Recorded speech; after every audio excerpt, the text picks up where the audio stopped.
Okay, and we're rolling. Okay, so check it out, Wills Resource Electric. Okay, we're gonna take you back through where we were. We did video 1 and video 2, now here's the final product.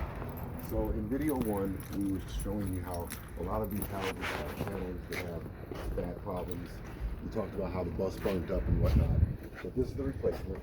We're done now. We have all circuits lined up. Hold on. All circuits lined up.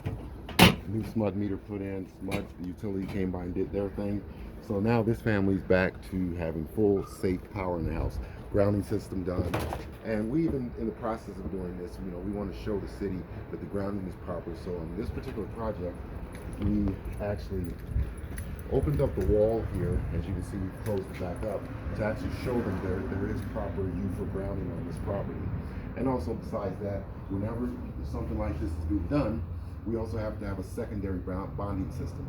Secondary bonding system is generally done by the water heater. Come here, I'll show you what that looks like.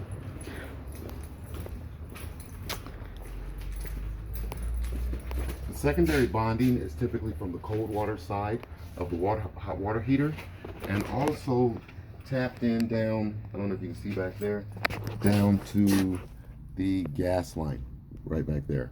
That's the secondary bonding. So needless to say, it's 101 degrees. We started at about 7 o'clock this morning, and it's somewhere around 1:30ish maybe. Around 1 o'clock. And we tore out the old system, put in the new system. Now this family can enjoy their AC, and they're happy and good to go. So you want it done right, you want it done professional without any steps skipped, contact me, Wills Resource, inbox me, and me and my team will be happy to get you going. Thanks a lot.